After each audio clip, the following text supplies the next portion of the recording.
Are you sure everything will be okay by Sunday evening? Asked Renee. It's no big deal, replied Oscar. I'll just stay home, watch the college games tomorrow, and the pros on Sunday. It's been a tough week. I want to relax, but I'll shave before you get back. I don't have to be anywhere on Sunday, so if you're up for it, maybe we can do something on Sunday night. Where do you want to go? Who said anything about going anywhere? She said, and laughed. A car horn sounded outside. They're here, she said. Don't get into any trouble. She walked over to him, hugged him tightly, and kissed him so hard he couldn't breathe. Then she grabbed her bag and ran out of the house without letting him say a word. She had first mentioned the girls' spa weekend a couple of months ago. She and her best friends, Evelyn, Madison, and Darcy, were going to leave on Friday evening for a resort hotel and spend 2 days there enjoying pampering. They had arranged for all their children to stay with their grandparents until Monday so their husbands wouldn't have to do anything. She asked him if he would mind if she went away for 2.5 days. It was the first time they had been apart since they got married more than 12 years ago. Oscar couldn't think of any objections. He asked her why they hadn't taken Patty with them, since they always did everything together as a family of 5. She replied that they had tried very hard to persuade Patty, but she was unreasonable and stubborn. He found that strange. The weekend went as expected. She suggested he meet the other husbands, but he was too much of a social slacker to call them. When the phone rang on Saturday evening, it was Renee. I've been thinking about you, she said. Are you stalking me? Number, I just needed to hear your voice. Now that I've heard it, I feel better. But I need to prove how much I love you. What made you think that? Did you do something you feel guilty about? There was a long pause. Why did you ask? She said, and he could tell from her tone that he had upset her. It was just a joke, he said. And it didn't work. Forget about it. Are you having a good time? Yes, she replied, her voice cheerful again. Everything's fine, except for that need I told you about. Maybe I can satisfy that need on Sunday night if you don't have other plans. On Sunday, she came home a little after 5, and he was glad he had eaten a big sandwich in front of the TV for lunch and hadn't forgotten to shower and shave during the break, because dinner wasn't ready until 9 when he suggested a truce, even though she was ready to continue. He couldn't remember ever having such passionate and exciting sex, even before the children were born. If she was trying to prove something, she was convincing him. Renee usually picked up the mail before he got home, but on rare occasions she was so busy with the children that she forgot and asked him to go to the mailbox while she prepared dinner. When he saw the letter from Fidelity Insurance for the second time, he looked at it closely. It appeared to be a bill. It's addressed to you, he said. We don't have insurance with Fidelity. Everything is with Prudential. I'll take it, she said, snatching the envelope from his hands. I decided we need it. I took care of everything, so don't even think about it. But we sat down with Sam and discussed all our insurance, he said. I don't mind looking into it, but I'm surprised you didn't tell me you were worried we didn't have enough. Forget about it, she said. It's not worth worrying about. Call the kids in for dinner. He saw the envelope again 3 months later when he got the mail. He glanced at it and figured she must be paying monthly or quarterly. He wondered how much it cost and what it covered. He wanted to ask her about it again, but stopped himself. She hadn't wanted to talk about it before, and there was an easier way. The next day, Oscar called Sam and asked about the Fidelity policy. What Fidelity policy? The one Renee took out. All your policies are with Prudential. You mean we don't have a Fidelity policy? Not that I'm aware of. Then why is Renee getting a bill from Fidelity? She does? Why did she go to another Fidelity agent? I'm her agent. I'm trying to figure that out. Can you find out anything since you're a Fidelity agent? Not much, Sam replied, but I can check. Thanks. A few days later, Sam called him and said he was 99% sure that Renee didn't have a fidelity policy unless it was in someone else's name. No, the bill was addressed to her. Next time you see the bill, bring it to me, Sam said. That's strange. About 2.5 months after the last bill, Oscar told Renee that he wanted to pick up the mail for the next few weeks because he was planning a surprise for her and something might alarm her. The surprise was true, but he lied about it having anything to do with the mail. When the bill arrived, he didn't give it to her. He took it to his office, put it in a drawer, and gave her the rest of the mail. That evening, he told her he had to stay late at work. After she went upstairs, he took out the letter and read it carefully. It did say Fidelity Insurance, but that was in the second line of the return address. The first line said MMAS. The address was in Boston, and when he Googled it, he saw a huge office building. There was no office number in the address. He searched for MMAS, but found nothing. Feeling like a spy, he quietly went to the kitchen, put the kettle on, and then held the envelope over the steam until the glue softened enough that he could carefully open it. He took out the sheet of paper, copied it on the printer, carefully put it back in the envelope, and sealed it with tape. He looked closely at the envelope, wondering if she would notice that it had been opened. He walked over to the table and studied the copy carefully. The amount was $40. Renee couldn't get much insurance for $160 a year, even if it was a monthly payment of $480. Next to the amount was the words Fidelity Insurance. The bill had the same address as the envelope, and there was a phone number listed below the address. He put the copy of the bill in his briefcase and went to bed. The next morning at work, during his first break, he called the number. "Good morning, MMAS," a woman's voice answered. "What is MMAS?" he asked. "Mutual Marriage Insurance Society," the woman replied. "Would you like to make an appointment?" Oscar ignored her question. "What is the Mutual Marriage Insurance Society?" he asked. "I'm sorry," she said. "I can only make an appointment for you." "I don't want to make an appointment," he said. "Please transfer me to someone who can tell me about this company." "There's no one here who can do that," she said. "We can only make an appointment for you. If you like, you can talk to my supervisor, but he'll tell you the same thing." He thought for a moment. "I'm not in Boston," he said, "so I can't make an appointment. Can't I just talk to someone?" "It doesn't matter where you are," she replied. "Just give me your name and phone number and I'll call you back to schedule an appointment. It may take a few days." The woman called back a week later. During that time, Oscar carefully checked his bank and credit card statements. There were no checks or payments from MMAS. In fact, there had been no payments of $40 in the last year. That meant Renee must have a secret account.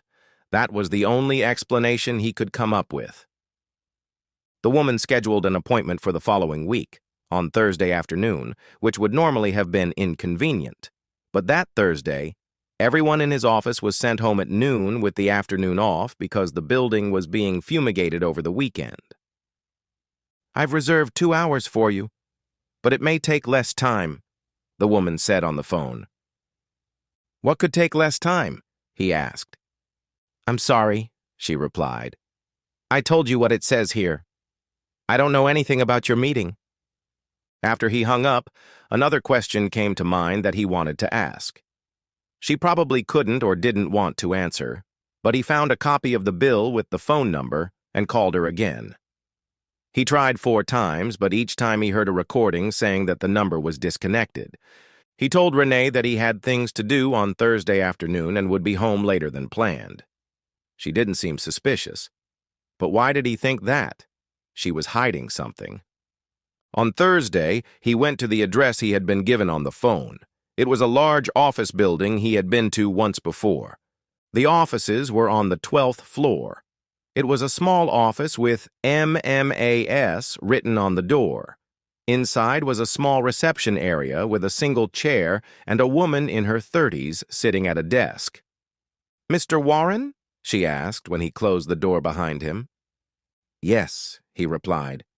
You're early, but that's okay. Please come in. She opened the door to the inner office and waited for him to pass. Then she returned to the door leading to the hallway, turned the lock, followed him into the office, and closed the door behind him. Please have a seat, Mr. Warren, she said, heading toward a small round conference table in the middle of the room and sitting down behind it. He looked around. There was another chair at the table. Other than that, there was nothing in the room except a large flat-screen TV and a small table next to it with some technical equipment on it. The woman had a laptop on the table in front of her and a stack of papers next to it. For the first time, he felt uncomfortable. It was a strange scene. What had Renee gotten herself into? Was she being blackmailed? For $160 a year? Something was wrong here. But what? He sat down and looked at the woman. She was attractive and dressed in an expensive suit. Can you answer my questions about MMAS? He asked. That's why I'm here. May I call you Oscar? If you don't like that, you can call me Mr. Warren. My name is Patricia, but you can call me Pat. Oscar is fine, Pat, he said. Tell me about your company. What do you want to know? Why does Renee pay you $160 a year? She doesn't. She paid us the entire amount, $1,600 for lifetime loyalty. Now that you're here, we've charged that amount to your credit card. The amount should appear on your statement next month. It won't say MMAS on the statement. If you're charging her, why did she pay you? She didn't, the woman replied. Didn't you notice the money was gone from your accounts? Number, if she's not paying you, why are you billing her? That's what we agreed. What? Where did you get the phone number you called from? The only way is to look at your bill. Why is that number disconnected? He looked around. Why isn't there a phone in this office? We only needed to rent the phone number until your call, Oscar. It was forwarded to our answering service. As soon as we heard you, we canceled it. And there's no phone here because we don't need one. Once you leave today, this office has served its purpose. Is something wrong with Renee? No, Pat replied. And neither is there with you. As far as I know, everything is fine with the Warren family. Then why did she pay you $1,600? What did she get for that money? That's why we're here, Oscar, she said. Renee wanted you to know exactly what was included in her policy and why she took it out. That's why we sent her the bills, and she asked you to pick them up from the mailbox on the day they arrived until you got the phone number and arranged a meeting. I know you're confused, but before you leave here, you'll see her policy with her signature on it, and I'll show you an audio-visual presentation that explains everything it says. From past experience, the best way to understand a mutual marital fidelity policy is to explain it the way I'm about to do now. Some of the things I'm about to tell you may cause you to feel strong emotions, perhaps anger, disgust, distrust. You may interrupt me with questions, but please try to refrain from doing so, because if you don't interrupt, I believe that all of your questions will be answered within an hour, and you will be able to go home. Okay, he said. Before you start, one more question. Does Renee know we're here? Yes, Oscar, she said. Why do you think we scheduled this meeting for a day when you're not at work? She was involved in every step. You'll understand everything when I explain it all. Oscar leaned back in his chair and crossed his arms. Okay, he said. Go ahead. I can see that you're angry and concerned, Pat said. I'll try to tell you everything as quickly and in as much detail as possible. Most of what I'm about to tell you I already told Renee when we first met. She was referred by a friend. Mutual Marital doesn't advertise. It's a subsidiary of a shell company, which is a subsidiary of another shell company, and so on. But one of those companies is registered as a private enterprise. I won't tell you where, but it's not in Boston. The return address on the envelope was fake. We don't do anything illegal, but confidentiality is vital to serving our clients. The woman who founded Mutual Marital was a lawyer who had been through a marital crisis. She found out her husband was cheating on her and lost control of herself. She devised a plan for revenge and carried it out. Not only did she beat him bloody, but she humiliated him even more. Her humiliation nearly drove him insane. It took him months to recover from what she did to him. She was lucky that he didn't sue her, put her in jail, or take the children away. A year after they separated, they met to discuss divorce and discovered that they still loved each other and wanted to save their marriage, which they managed to do with the help of a therapist and a lot of hard work. After that, the woman was tormented by nightmares about what she had done and what might happen to her, her husband, and her children. She was not an expert in family law, but she began to study it, as well as male and female psychology, especially as it relates to marriage and fidelity. Two facts kept coming up again and again, and they gave her the idea for Mutual Marital. Psychological studies often don't give clear results, but all studies on this topic agree that almost all men are prone to cheating. Wait, Oscar. Renee assures me that she never suspected you. I mean, you imagined yourself sleeping with another woman. Most men do. And most women imagine themselves sleeping with another man. The difference is that most women have an internal mechanism that prevents them from acting on those thoughts. Let's not waste time talking about all the women who cheat. There are many, but they still represent a small percentage of all wives and girlfriends. Estimates of the number of men who cheat vary, but the lowest we've seen is 1 in 3, and some studies estimate the number to be as high as 70%. The second fact is another big difference between men and women. Both men and women suffer and get angry when they are betrayed, but they react in completely different ways. After the shock, men tend to use their brains more and think about their wives and children in the context of their own grief. Yes, a husband or boyfriend is always the first suspect in a woman's murder.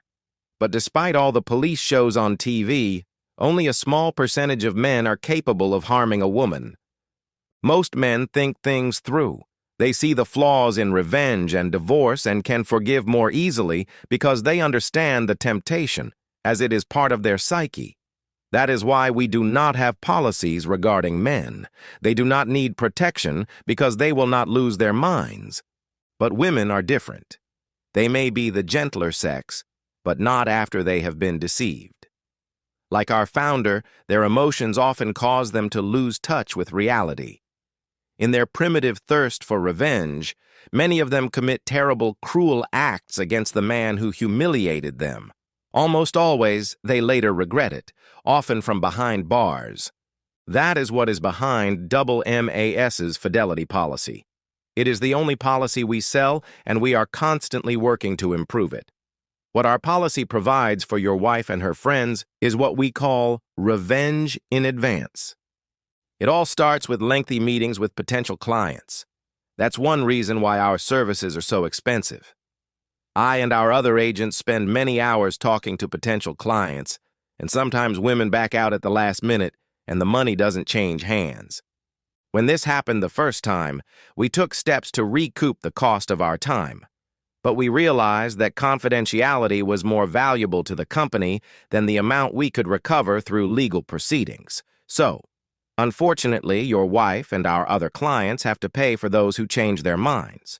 We have developed a system of initial consultations with groups of women who are spending the weekend alone.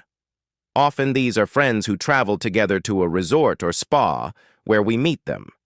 We hold individual conversations with them, which can be tense and often emotionally difficult.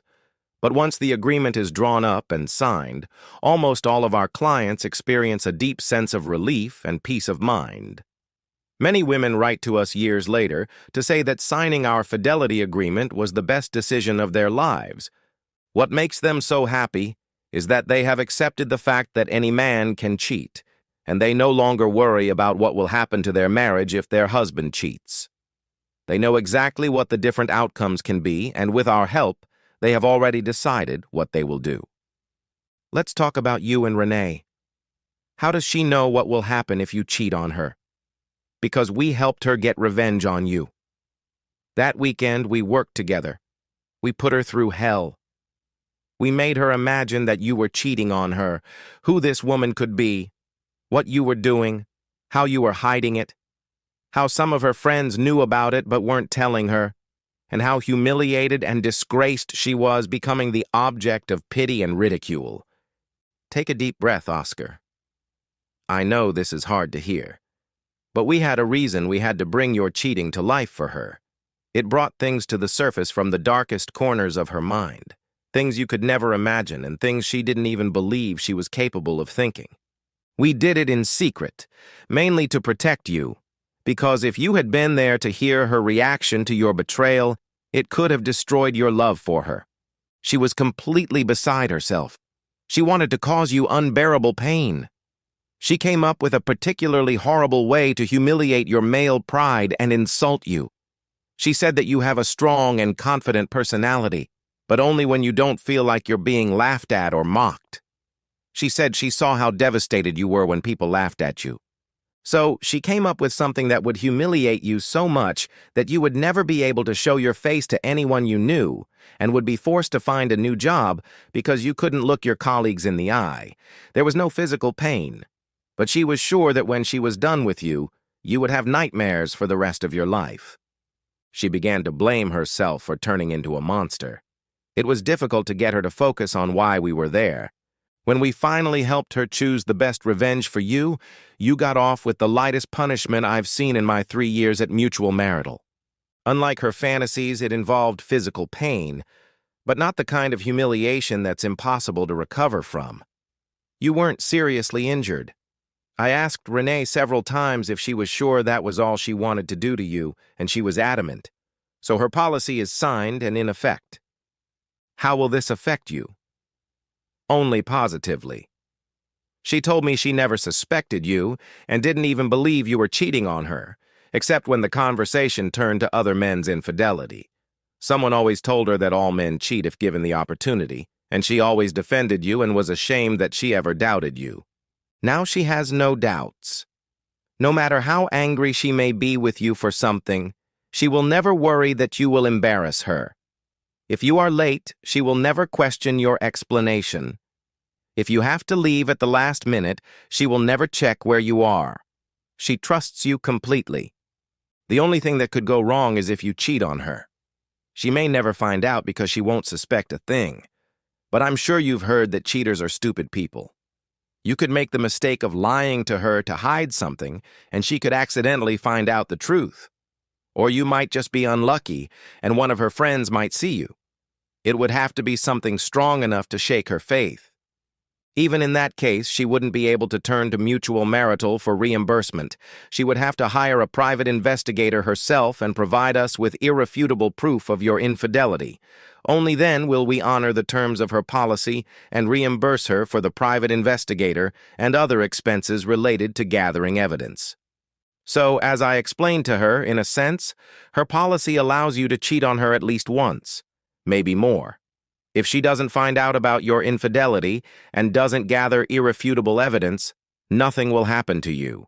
And this evidence will most likely have to be photographs or video recordings, because audio recordings are easy to fake or misinterpret. Once we have that evidence, we will honor the terms of her policy. Unlike most of our policyholders, she has decided not to seek revenge. Neither will we. We will simply provide Renee with a list of contractors and phone numbers without any suggestions or instructions. What she does with that list is up to her. The contractors she chooses will receive copies of her policy, and we will receive copies of their contracts, which will only refer to personal services. We will then pay all expenses, including video evidence that the contractors fulfilled their obligations. Don't ask me about the legality of all this. As I said, our founder is making every effort to ensure that Mutual Marital is not involved in anything other than discussing fantasies with your wife, providing her with a list of phone numbers and paying her claim. Renee understands everything that will happen, and we have made sure that she is aware of the possible consequences. You are free to go to the authorities and tell the world the humiliating details of your infidelity and punishment. As things stand, it will be virtually impossible for you to prove anything in court. She is confident that you will not make this information public, but she knows what to do if you choose that path. As for your marriage, it will be entirely up to you. Her signature on the policy confirms that she is satisfied with your punishment. Once you have recovered, she hopes, that you will want to work through your betrayal and punishment in order to save your family. We explained to her in detail what could happen if she was wrong about you. These are just a few of the many scenarios we discussed with her. Revenge can change your mind so much that you abandon her and the children, and she never sees you again. Or maybe you decide you can't live with her anymore. Get a divorce, split custody of the children, and try to hide from them why their mother is repulsive to you. She told me it could be worse than being abandoned. We discussed many other possibilities. I believe in everything except revenge. Some wives ask us to show their husbands an extended presentation. These are usually women who believe their husbands have already been unfaithful and want to scare them into changing their ways. Renee asked me to make the presentation as short as possible because she is confident that you have never cheated and never will. I edited the video so that you would only see the most revealing moments. Turn toward the TV, I'll turn off the lights. She sat down at the laptop, pressed a few keys, and the video began. All these scenes are taken from a video filmed by one of our previous clients, who kindly shared it with us. I started by showing Renee some extreme scenes of revenge involving her husband and several contractors of both sexes. She said it would destroy you. I gradually moved forward, but it was all too extreme for her until we got to this video. I suggested adding something, but she said no, this was exactly what she wanted. The woman you see in the video is one of the contractors from the list we will provide to your wife. They are mostly tall, statuesque women, but not skinny models. Even with the mask on, you can see that she is beautiful, and she will be wearing a similar revealing martial arts-style bikini. She is standing next to a man of average height, so you can see how she towers over him. When the camera zooms in on her, you can see that she looks seductive, but she also has strong muscles. All of our contractors have high belts in mixed martial arts, Brazilian jiu-jitsu, or Thai boxing, or even several of these sports. Many of them are former military personnel. Even if you are in good shape and bigger than this man, once your wife gives her the key to your house in the evening when you are home alone, you will not be able to stop the contractor from fulfilling her obligations. We will show you everything she will do to you, except how she will first tie you up and give you an enema. Here you can see how all the hair on your body will be removed with creams and wax, except for the hair on your head, which will be smoothed down to make you look androgynous, neither male nor female. When you're ready, you'll be tied to her portable massage table like this. As you can see, only your wrists will be tied to heavy chains that run through the table and are attached to its legs. The chains are loose enough to give you almost complete freedom of movement. The woman will explain that it is best for you to lean over the table and keep your legs together to receive the blows. As soon as she starts, she will hit you. Each time, she will take a full swing and continue at the same pace for 25 strikes before taking her first break. As you can see, you follow her instructions and wince from the first few strikes, but you grit your teeth and endure the pain. At this point, you don't realize that even though she's taking a full swing, she's holding back and softening the blows until she gets to 9 or 10. Now I've moved on to the 15th blow, and you can see the difference. She's hitting as hard as she can, and you're losing control because of the pain. You scream and cry, your nose is running. Your body is no longer still. You jump, almost dancing with each blow, rising off the bench and writhing in all directions, trying to dodge the blows. Now I'm moving on to 30 blows, and you can see that you're only making your situation worse. She doesn't care how you move. She continues to hit as hard as she can, at the same rhythm, aiming for your buttocks and thighs. But since you're not standing still, she sometimes hits the front of your thighs, and when you can't help but get up from the bench and dance, Your legs spread apart. Inevitably, one of her blows lands on them. There, you see what happens. I'll see this through to the end. It looks worse than it is. I mean, it will hurt as much as it looks, but there are ointments and lotions that will help your skin recover. A month after Renee's revenge, there will be nothing left but memories. And here's the second part. Now you're completely tied up. The woman has put tight pink latex shorts on you. You're sitting on a chair while the woman works on your eyebrows and face. She's trying to make your hairless face as beautiful as possible. You'll also get a woman's manicure and your fingernails and toenails painted. She dresses the man in a cheerleader outfit. Your wife didn't want to choose an outfit for you, so the choice was left to the contractor. After you are dressed, she lays you face down on the table, ties your hands and feet, and places pillows under your stomach to raise your butt high in the air. Pat paused the video and turned on the lights. "Are you okay, Oscar?" she asked. "You look pale. Have a drink of water." She pushed the bottle toward him, and he mechanically opened it, took a sip, and continued staring at the blank screen. "Take a few deep breaths," she suggested. He followed her instructions and tried to speak, but no sound came out of his throat. He cleared his throat and started again. "You said this was the easiest punishment you'd ever seen," he said. "You must have been joking." "Oh, no, Oscar," she said. "You wouldn't believe the things some wives come up with. Chemical punishments are the worst." "Chemical punishments?" "Yes, there are all kinds of drugs that have a certain effect. If women know where to buy them, they can add them to their husband's food, and their male strength will gradually diminish until it is less than that of a little boy. You can imagine how that would affect his psyche, especially when she starts telling her friends about her problem. Other drugs can cause muscle atrophy, and he will become much weaker than her, so she will be able to control him physically. She may decide to tie him up and spank him or beat him with a cane as often as she wants, or torture him, or even worse. Many men never recover from this kind of revenge. No, you got off easy. You'd be surprised what angry women are capable of when they're betrayed. They have no limits. Do you know your wife's friend, Patty? Yes, he replied. She didn't go to the spa with the others. I don't believe she could do that to her husband. Quite the opposite. Renee is very worried about her. Patty is very nervous and very jealous. Renee and the others tried to explain to her what a mutual marriage was, but Patty said that wouldn't be enough if her husband cheated on her and told them about her plans.